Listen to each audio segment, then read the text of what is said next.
প্রায় এক দশকের অপেক্ষা শেষে আন্তর্জাতিক মর্যাদা পেল পর্যটন নগরী কক্সবাজারের বিমানবন্দর।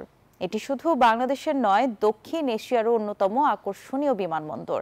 এর মাধ্যমে এদেশের পর্যটন শিল্পেও এক নতুন দিগন্ত উন্মোচিত হবে। তবে কবে নাগাদ আন্তর্জাতিক বিমান চলাচল শুরু হবে তা নিয়ে রয়েছে সংশয়। ইরফানুল হাসানের তথ্যচিত্রে টেক্সট রিপোর্ট।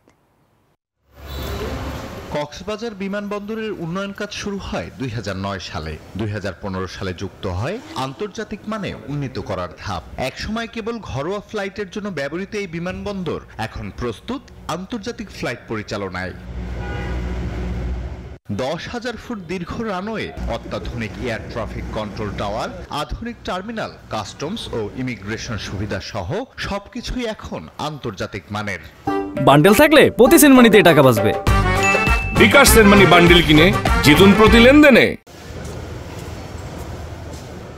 এই ঘোষণায় উচ্ছ্বসিত কক্সবাজারের পর্যটন ব্যবসায়ী ও স্থানীয়রা। তাদের বিশ্বাস, আন্তর্জাতিক ফ্লাইট চালু হলে কক্সবাজারের পর্যটকের সংখ্যা দ্বিগুণ হবে, বাড়বে ব্যবসা বাণিজ্য, কর্মসংস্থান ও বিনিয়োগ।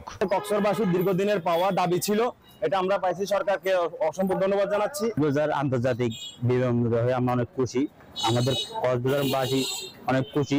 আন্তর্জাতিক বিমানবন্দর হওয়াতে অবশ্যই আমি খুশি। বিশেষ করে আমাদের পর্যটন এলাকা এবং শহর এটা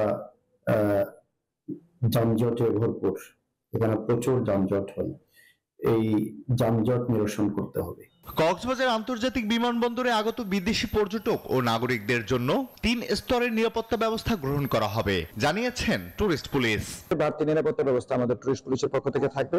আমরা সেখানে স্পেশাল সার্ভিস সেন্টার বসাবো, যাতে ফরেনাররা এসে যেন ইমার্জেন্সি শুধু টুরিস্ট বক্সে যেন সার্ভিস সেন্টারটা পায় এবং তথ্য নিতে পারে। তথ্য সেন্টার থাকবে এবং আমাদের বাড়তি টহল ব্যবস্থা থাকবে।